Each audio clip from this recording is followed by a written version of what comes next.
ಅತ್ತಿಕಟ್ಟಿ ತಾಂಡಾದಲ್ಲಿ ರೈತನ ಬೆಳೆದ ಗೋವಿನ ಜೋಳಕ್ಕೆ ಬೆಂಕಿ, 25 ಲಕ್ಷ ರೂಪಾಯಿ ನಷ್ಟ. ದುಷ್ಕರ್ಮಿಗಳಿಂದ ಬೆಳೆ ನಾಶ, ಪೊಲೀಸರ ತನಿಖೆಗೆ ಆಗ್ರಹ.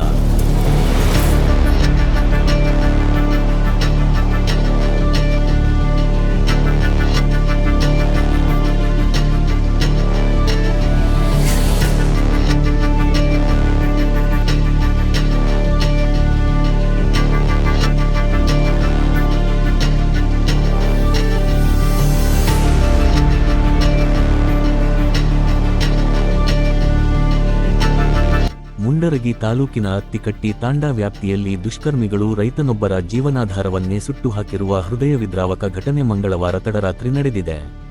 ಅತ್ತಿಕಟ್ಟಿ ತಾಂಡಾ ನಿವಾಸಿಗಳಾದ ರೈತ ಗಣೇಶ ಧನಸಿಂಗ್ ಚವ್ಹಾಣ ಹಾಗೂ ಗೋಪಿ ಧನಸಿಂಗ್ ಚವ್ಹಾಣ ಇವರು ತಮ್ಮ ಕೃಷಿ ಜಮೀನಿನಲ್ಲಿ ಬೆಳೆದಿದ್ದ ಗೋವಿನ ಜೋಳದ ಸುಮಾರು 100 ಟ್ರಾಕ್ಟರ್ಗಳಷ್ಟು ರಾಶಿಗೆ ಅಪರಿಚಿತ ದುಷ್ಕರ್ಮಿಗಳು ಉದ್ದೇಶಪೂರ್ವಕವಾಗಿ ಬೆಂಕಿ ಹಚ್ಚಿದ್ದಾರೆ ಎಂಬ ಆರೋಪ ಕೇಳಿಬಂದಿದೆ.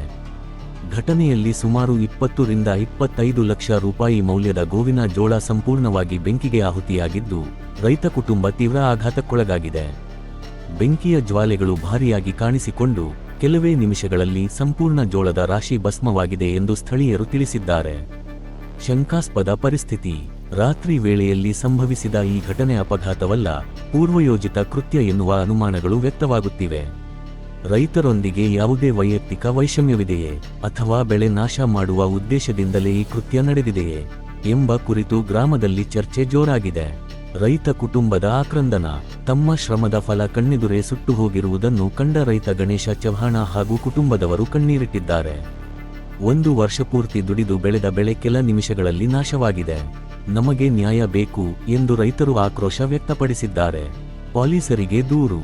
ಘಟನೆಯ ಮಾಹಿತಿ ಪಡೆದ ಮುಂಡರಗಿ ಪೊಲೀಸರು ಸ್ಥಳಕ್ಕೆ ಭೇಟಿ ನೀಡಿ ಪರಿಶೀಲನೆ ನಡೆಸಿದ್ದು, ಪ್ರಕರಣ ದಾಖಲಿಸಿಕೊಂಡು ದುಷ್ಕರ್ಮಿಗಳ ಪತ್ತೆಗೆ ತನಿಖೆ ಕೈಗೊಂಡಿದ್ದಾರೆ. ಬೆಂಕಿ ಹಚ್ಚಿದವರನ್ನು ಶೀಘ್ರ ಪತ್ತೆ ಹಚ್ಚಿ ಕಠಿಣ ಕ್ರಮ ಕೈಗೊಳ್ಳಬೇಕು ಎಂದು ರೈತರು ಹಾಗೂ ಗ್ರಾಮಸ್ಥರು ಆಗ್ರಹಿಸಿದ್ದಾರೆ. ಈ ಘಟನೆ ರೈತ ಸಮುದಾಯದಲ್ಲಿ ಭಾರೀ ಆತಂಕ ಮೂಡಿಸಿದ್ದು, ಬೆಳೆ ರಕ್ಷಣೆಗೆ ಸೂಕ್ತ ಕ್ರಮ ಕೈಗೊಳ್ಳುವಂತೆ ಆಡಳಿತದ ಮೇಲೆ ಒತ್ತಡ ಹೆಚ್ಚಾಗಿದೆ.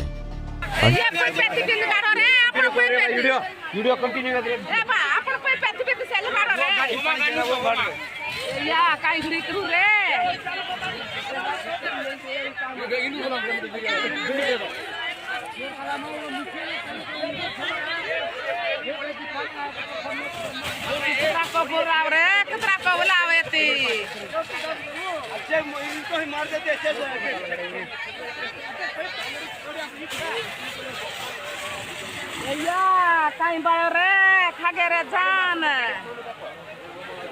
मरना के रे